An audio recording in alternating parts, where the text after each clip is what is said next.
नमस्कार दोस्तों, मैं निम्र स्वागत करता हूं आपका एग्जाम समाधान में। अगर आप चैनल पर नए आए हैं तो सब्सक्राइब करें और बेल आइकन को दबाना ना भूलें ताकि नोटिफिकेशन आपको टाइम पर मिल जाए। तो दोस्तों, जीरो टू हीरो सीरीज के पार्ट 11 हम देख चुके हैं और आज हम देखेंगे 12th पार्ट। और अगर आपने पिछला पार्ट नहीं देखा, क्योंकि उसमें हमने बताया था क्यों प्रधानमंत्री के बारे में, और अगर आपने वो नहीं देखा है तो उसको जरूर देखें, फिर इस वीडियो की ओर बढ़ें।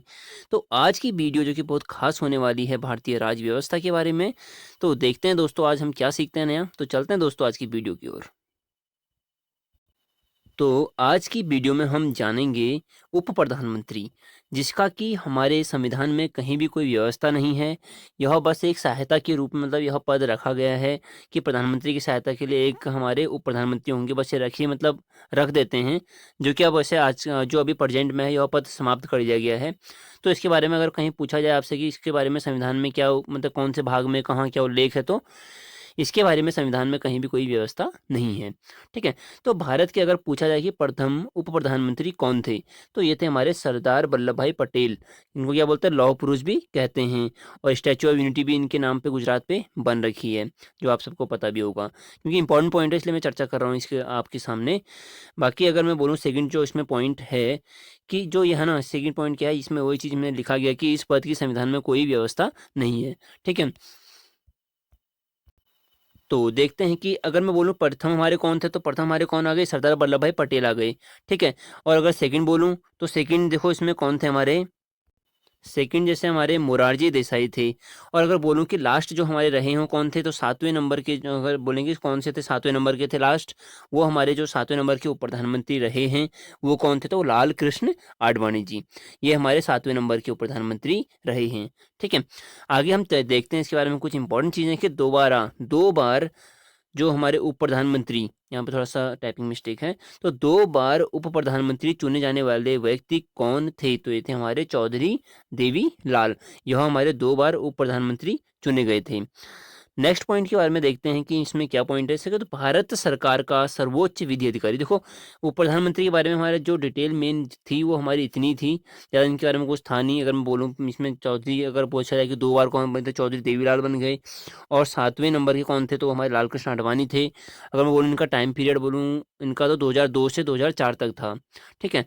तो ये चीज़ें इनके बारे में इंपॉर्टेंट थी, इतना आप याद कर सकते हैं अच्छे से। बाकी हम अगला पॉइंट पे जानते हैं कि इनके बारे में महान्यायवादी, इनको क्या बोलते हैं, भारत का विधि अधिकारी बोलते हैं या विधि सलाहकार भी बोलते हैं। ठीक है। या विविध सलाहकार या विधि सलाहकार और महान्यायवादी और सरकार का विधि अधिकारी, इन सब के नाम से इनको जानते हैं। तो इनके बारे में कुछ इंपॉर्टेंट पॉइंट्स हैं, उनके बारे में देखते हैं क्या क्या पॉइंट हैं, उनको चर्चा करते हैं यहाँ पे विस्तृत रूप में। तो अगर एग्जाम में क्वेश्चन पूछा जाए कि भारत सरकार का सर्वोच्च विधि अधिकारी कौन होता है, तो यह होते हैं हमारे महान्यायवादी। और कौन से भाग में अगर बोला जाए तो पांचवें भाग में, अनुच्छेद बोला जाए तो 76। ठीक है। इतना तो इसमें याद रखना, 76 तो अच्छे से याद कर लेना, भाग अगर नहीं भी करोगे तो 76 में है, इसको अच्छे से लर्न कर लें। ठीक है। अगला पॉइंट जिसमें है कि महान्यायवादी किस अनुच्छेद के अंतर्गत आता है, तो वही चीज़ में हमारी रिपीट हो गई, कौन सा अनुच्छेद में आता है, तो हमारा अनुच्छेद 76 के अंतर्गत आता है कौन, महान्यायवादी। नेक्स्ट पॉइंट इसमें देखते हैं कि भारत सरकार को कानूनी, जो हमारे कानूनी मामले होते हैं, मीन्स कि जो हमारे सरकारी मामले जो होंगे, कानूनी इसमें मामले होते हैं सरकार के, तो उन पर परामर्श कौन देता है सरकार को, तो यह भी हमारा कौन देगा, महान्यायवादी ही हमारे क्या वो देते हैं, विचार विमर्श करते हैं या फिर उसके बारे में परामर्श देते हैं। नेक्स्ट पॉइंट अगर मैं बोलूँ कि महान्यायवादी की नियुक्ति कौन करे, देखो इतना बड़ा पद है कि हमारी सरकार को यह बता रहे हैं कि हाँ क्या क्या निर्णय लेने हैं, क्या क्या परामर्श उनको बताता है कि हाँ ये करो ये मत करो। तो इतना बड़ा पद है, तो इसको नियुक्ति कौन करता है इनकी, तो इनको नियुक्ति भी कोई बड़ा आदमी करेगा, तो कौन करता है, राष्ट्रपति जी इनकी नियुक्ति करते हैं। ठीक है। इतना पॉइंट आप अच्छे से लर्न करें और आगे की ओर बढ़ते हैं। देखो इनको एक चीज़ तो ये अच्छे से याद कर लेना कि देखो महान्यायवादी कौन होता है, तो विधि अधिकारी होता है। कौन सा अनुच्छेद में है, तो 76 में है। ठीक है। और इनकी नियुक्ति कौन करता है, तो राष्ट्रपति करता है ना। इतना इसको अच्छे से लर्न कर लें। आगे बढ़ते हैं इसमें, जो कि हम देखते हैं कि किस अनुच्छेद के तहत महान्यायवादी, जिसको क्या बोलते हैं अटॉर्नी जनरल भी कहते हैं, को अधिकार है कि वह संसद के दोनों सदनों की कार्यवाही में भाग ले सकता है और विचार व्यक्त कर सकता है, किंतु मतदान नहीं दे सकता है। तो यह किस अनुच्छेद में बोला गया है? तो अनुच्छेद 88 में बोला गया है।